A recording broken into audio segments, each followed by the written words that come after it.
Okay, there we go. Okay, so my presentation is called Who Gets to Pen? Portrayal of Black and Latino Communities in Journalism.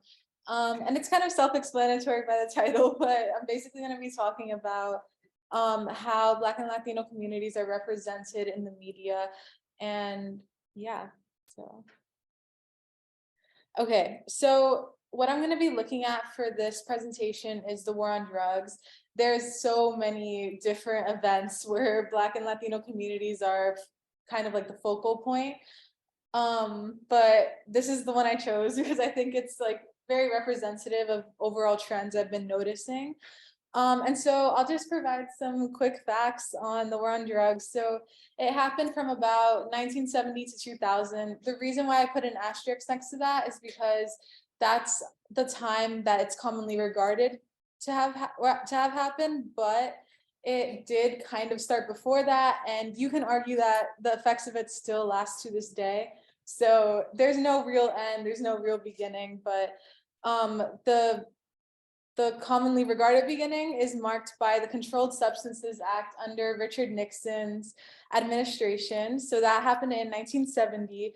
And this act created schedules for drugs, which are essentially like, they're like classifications of drugs, one through five. And one being the most dangerous, five being like drugs like Advil, like, things like that. And so one thing to note here is that in Schedule 1, there was like LSD, heroin, and marijuana. So marijuana was regarded the most dangerous drug. Like, this is an issue, a threat to society. And then Schedule 2, which was the second most dangerous, so below Schedule 1, was drugs such as cocaine, fentanyl, and meth. So science kind of disproves that today, but this is what they were saying. So do keep that in mind. And also keep in mind that there are some ties, like this classification did have ties into racial implications as well, which we'll be getting into later, but it's super complicated, but that's just like a general overview. And also this time period was marked by a lot of propaganda. So you'll see in like ads, media, which we're looking at today, like television, things like that. Okay, so really quickly, I wanted to point out that many people were being arrested. So the war on drugs was heavily defined by incarceration. And also, it did not seem to have very positive effects on communities where so many people were being incarcerated. So this is what we know today. At the time, it was a super debated issue, and there were so many opposing opinions. And again, that's what we'll be looking at today. So we're also looking at two news sources. So I chose the Amsterdam News and the New York Times. The Amsterdam News is a Black-owned and ran newspaper. It still exists to this day, but at the time it was one of the most prominent Black-run newspapers in the 20th century. It was established in 1922, and it had like a very strong presence. So yeah, and then the New York Times, I think we all know the New York Times. It's white owned and ran. It's regarded as one of the most reputable newspapers, and it was established in 1851. So it's very historical. And again, at the time, all these writers that we're looking at from the New York Times were white writers. So that is something to keep in mind. So let's get on to our first headline. This is by the Amsterdam News, Harlem to Wage War on Drugs. It was published in 1962. And I think that this is a good example of a headline that gives authority to a neighborhood. Notice how Harlem is the subject of the sentence. Harlem is waging the war on drugs. The war on drugs is not being waged on Harlem, right? So this is something to keep in mind, because we're going to see different variations of this tale. But this is one by the Amsterdam News. It was written by a Black author, and in the detail, it basically just tells about A. Philip Randolph's initiative to crush drug usage in Harlem. And the article is interesting because he calls for like the life sentence of drug dealers, like immediate life sentence, which is interesting. But also, I think that even in reporting that, like, they are still giving agency to a community, to a neighborhood. and Harlem is a predominantly Black neighborhood. So that, yeah. This is another one by the Amsterdam News, heroin fatal to another teenage girl. This is in 1970, so when the Controlled Substances Act was passed. And I think that this headline is very focused on like the humanitarian application of drug usage. They kind of like, I think that they use the teenage girl as kind of like a point to get empathy or sympathy, a young girl, right? Heroin fatal to another teenage girl. I think it's important to know how they did not say like that the teenage girl did it to herself, like, and this is in the article as well. I'm not gonna put the whole article up here because it's long, right? But just even telling by the headline, like they gave this teenage girl, they memorialized this teenage girl instead of criminalizing her, even, you know, in her death. So now we move to the New York Times. So this one had a cover photo, right, which is what's on the screen, and it's called "In the Trenches of a War Against Drugs." And this article is about Operation Pressure Point, which was an operation conducted on the Lower East Side. This operation was used to like implement undercover police in the Lower East Side to catch drug dealers, drug users. And I know that the Lower East Side was pretty diverse at the time, and so this, you know, this article doesn't necessarily mention any racial dynamics, but we can see in the cover photo, it's a man of color getting arrested by a seemingly white officer, right? And so this is like huge on the article. It's just like right next to the big headline. And I think that in this article, we hear Rudy Giuliani's perspective, who was the lieutenant at the time. We don't hear any voices from the actual community. We don't hear any residents from the Lower East Side. We hear the lieutenant. Like this is, so I think that this is something to note that's different than the Amsterdam News, where we were hearing voices from the community within the articles. Here we have "The War on Drugs Begins." This is about an ad or a movement to push advertisements against the war on drugs. I know this is kind of grainy, but it says, if everybody says it can't happen to their kids, then whose kids is it happening to? So, and it's a picture of a girl smoking what I presume to be marijuana. And this one quote that was striking from this article was, it says, "There will also be special anti-drug advertising directed at physicians and dentists, Black and Hispanic Americans, and school teachers." And something that I noticed when I read that, I was like, why is Black and Hispanic Americans listed as a separate career than like physicians or dentists or school teachers, right? Like, I think that even if it was unintentional, which I'm not sure, I don't personally know this writer, and like, I don't know, you know, what they were thinking at the time of writing this, but even if it was unintentional, it's these small details that I think establish the Black and Hispanic identity separate from careerism. And I think that, you know, this plays into a larger issue, but also in talking about the war on drugs, it makes them like a very specific target. And so I think, you know, that's something, it's a trend. I think that like this was written by a white author, and it's kind of like showcasing, you know, Black and Hispanic Americans as a separate factor in the war on drugs. So here we have "War on Drugs, War on Guns." This article is a little bit different because it was about gun policy, but it does use the war on drugs in the headline. And one quote that I found particularly striking was, "An hour later, a few blocks away, gunfire from a passing car raked a group of 25 listening to rap music on a street corner, wounding 7. So I think we can all kind of identify what's a little bit weird about this, right? Like, I think it's interesting how and this is like one of the first sentences in the article. So they use this as a lead.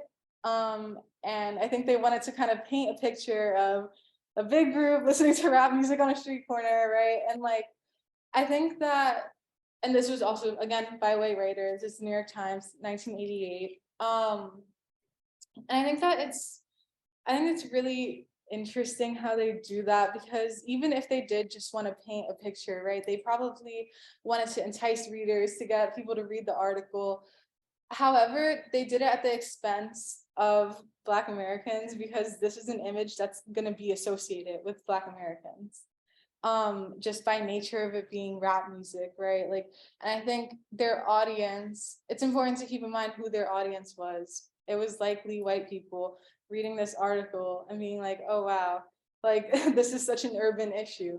And I think we see white authors using the imagery of Black or Hispanic Americans, like, to catalyze their own point.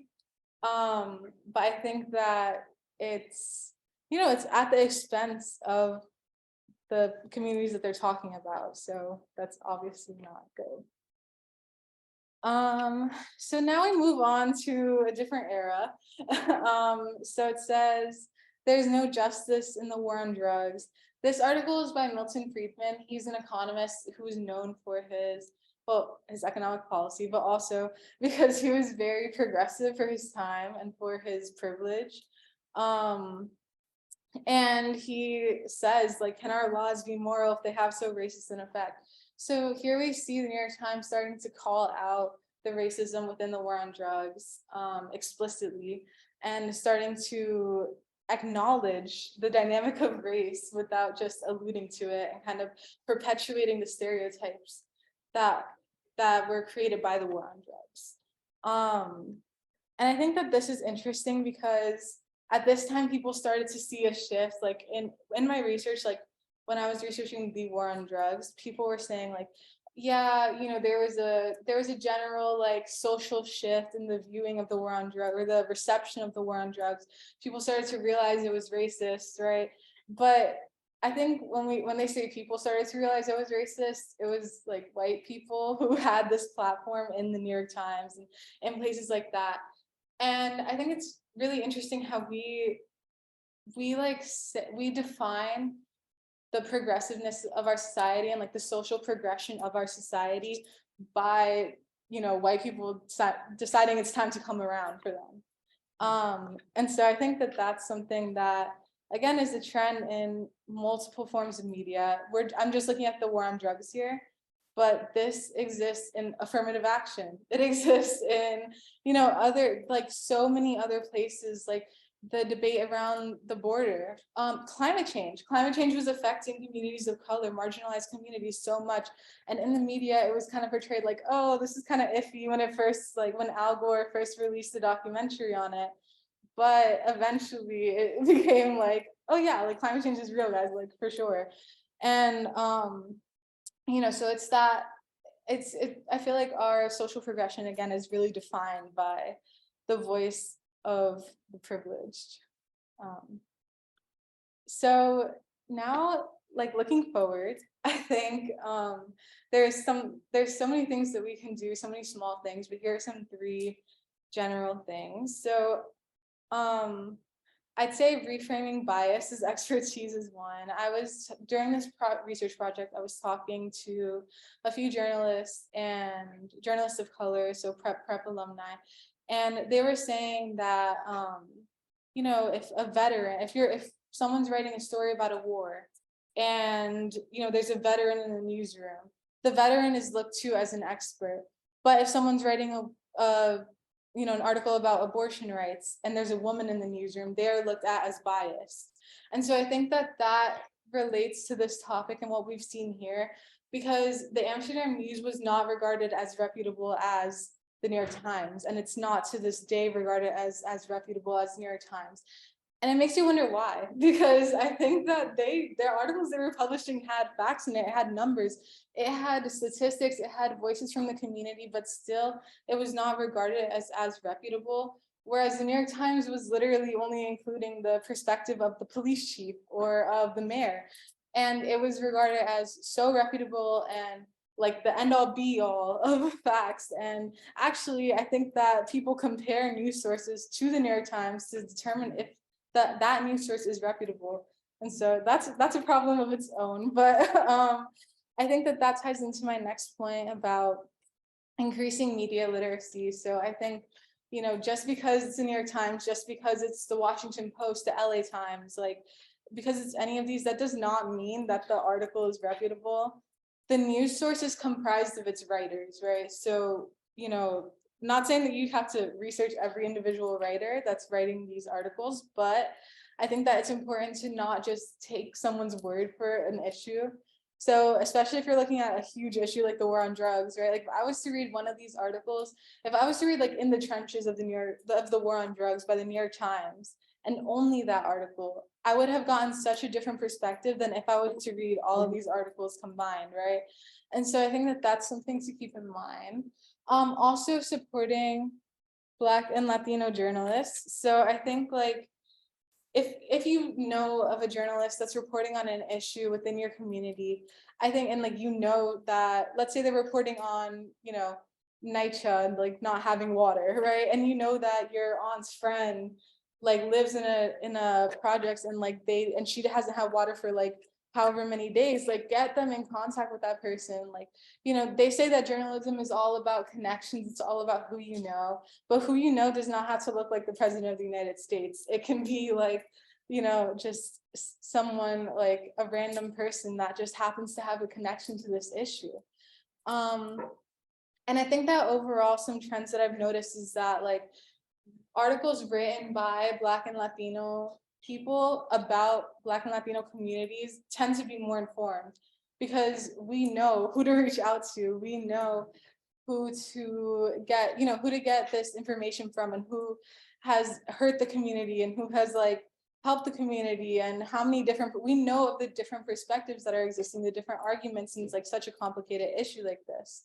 And so I think that, making sure to support, again, this kind of ties into supporting Black and Latino journalists whenever you can is so important because, it's a hard job. And I think that people I think that a lot of times Black and Latino journalists are trying their best to represent things like their communities, especially if they're assigned articles like that, or if that's their niche. So yeah, I think that's it. Yeah, all images were courtesy of Canva. Yeah, and thank you.